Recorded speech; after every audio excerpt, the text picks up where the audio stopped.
thank you all for your presence here today for our special meeting that was called to coincide with the 100 days of our new administration. We're going to begin today's meeting with some comments from the commissioners on the occasion of the 100 days, and we look forward to not only having comments on the first 100 days, but some significant action in this meeting later on.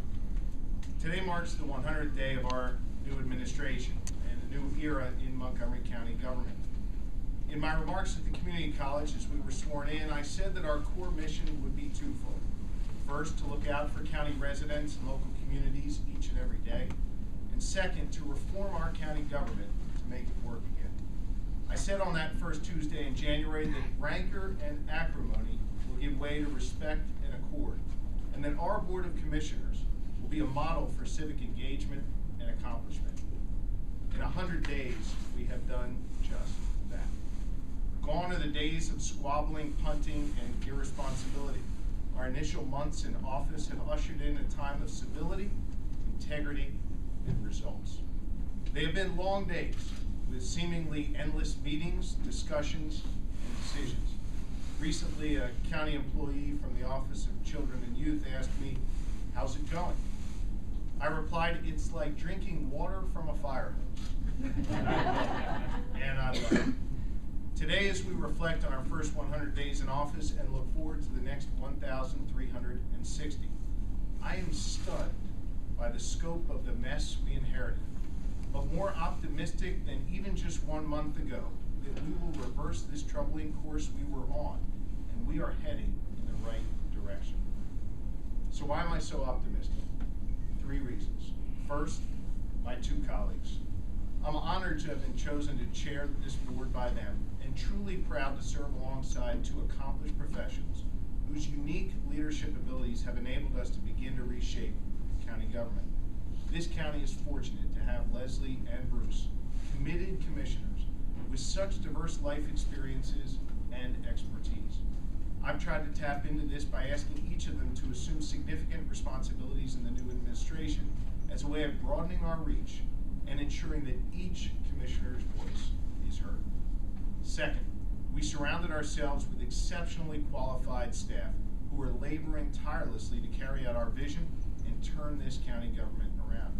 In each instance, before we have brought on a new member of our leadership team, we first assessed how to best structure the department or the office in order to make it run efficiently and effectively, then conduct a thoughtful search for a talented and qualified individual. One of the best examples of this is in the solicitor's office. Long dominated by more than a dozen part-time solicitors without, in some cases, the requisite skills to handle the matters before them, we're changing the structure to create a law department with skilled, full-time attorneys and staying within our budget. Efficient, effective government. I'm proud of the fact that our administration boasts the first woman chief operating officer, 2 male executive administrators, the first African-American chief public defender, a qualified HR professional, a CFO recognized for his wonkiness as a best affiliate in Philadelphia Magazine, a solicitor with impeccable legal training and credentials, a communications director second to none, and countless others who are leaving a positive, indelible mark on our county government. The result of these personnel changes is not just new faces, rather a highly qualified, diverse team that is by far the best leadership team that this county has ever seen. This will be the formula as we continue to utilize as we continue to remake this government. The third reason I'm so optimistic is our county family. We made it a point to begin visiting each employee. It wasn't so much to just simply shake their hands, but rather to listen to their ideas. The overarching takeaway from our initial visits, and there will certainly be more, is that morale was low due to a feeling that some past commissioners did not value, or in some cases, did not even know of their work. We're changing that culture, and we do value their work. We've even made changes to the physical plans to meet their needs, from nursing mothers' rooms to new outdoor spaces to congregate to a cleaner courthouse. We appreciate what they do, and we want them to work in a positive and productive environment.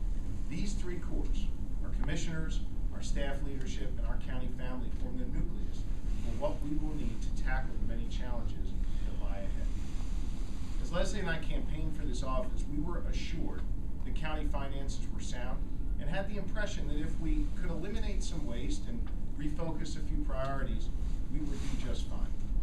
We knew there were challenges, but the problems are far worse than we collectively expected. The county faces fiscal challenges on both the operational and capital side. We face these obstacles because for too long, necessary capital repairs were ignored, important policy decisions were punted, and some prior leaders failed to plan for the new fiscal realities we face, from state cuts to a slow economy.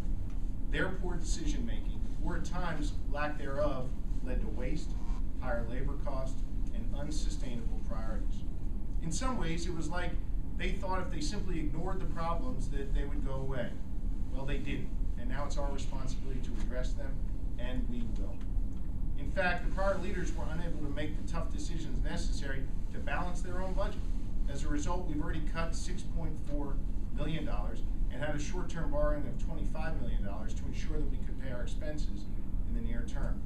Our debt stands at $418 million today. Our debt service eats up 10% of our total budget and nearly 20% of our tax revenues. Yet, today we find ourselves facing more than $130 million in capital needs that were disregarded by the previous boards that must be acted upon soon.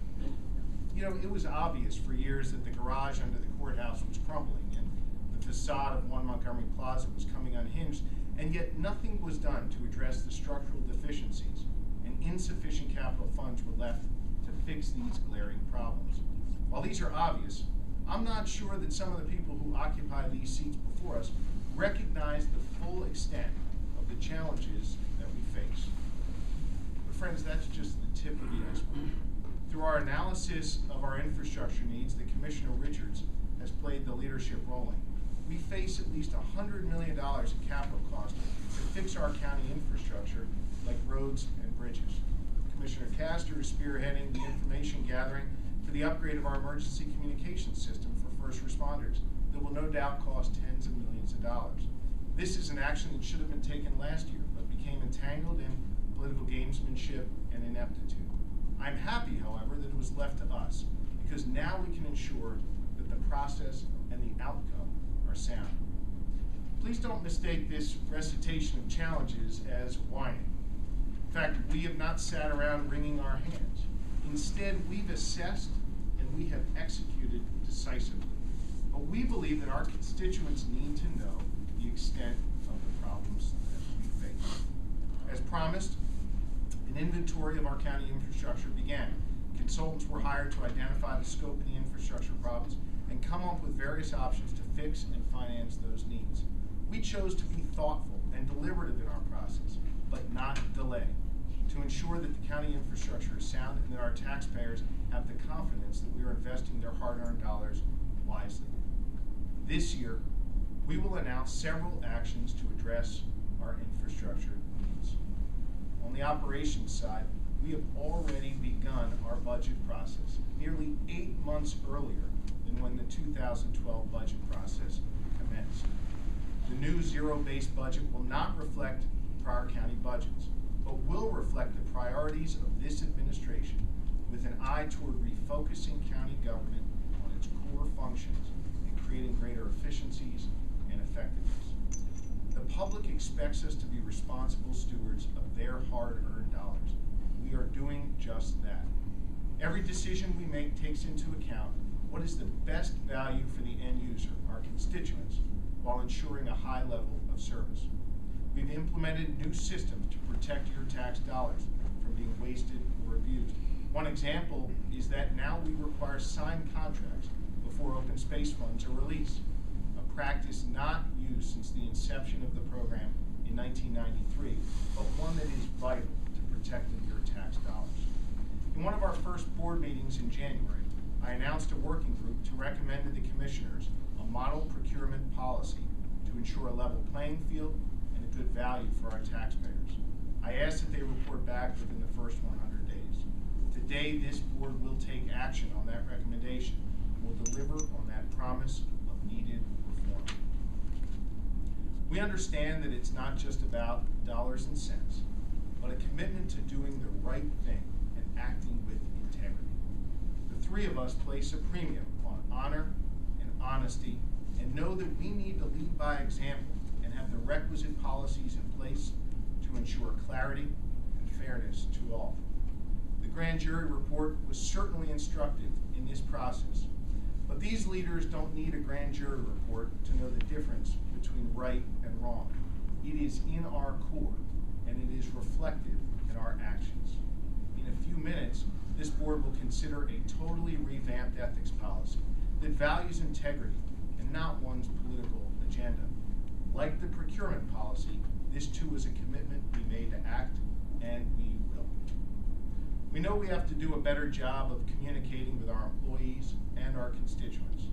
That's why I've begun regular email communications with the staff, why we started a new Facebook page and Twitter feed, and are laying the foundation for a total redesign of our website to bring our government closer to the people and make it more user-friendly.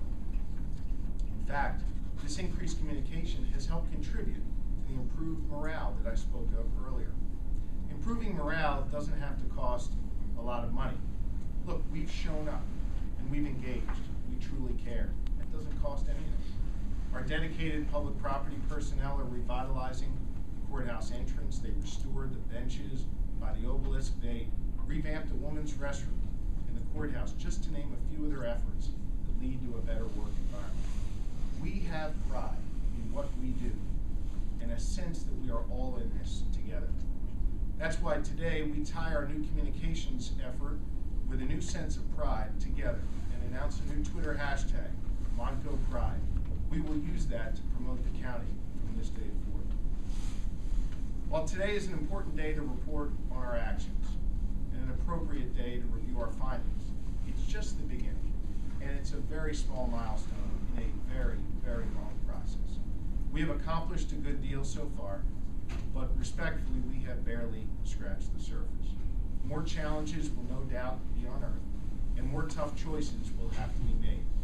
I am mindful of the fact that we have a lot to do to prove ourselves to bring about real change, but we are off to a fast, productive, and positive start that has laid the groundwork for the challenges that lie ahead. We will continue to accrue knowledge so that we can make decisions in the best interest of the county in an ethical manner and with a laser beam-like focus on improving county government for our staff and, most importantly, for our constituents. I thank you for giving me a few moments of your time, and now look forward to the remarks of the Vice Chair of our board.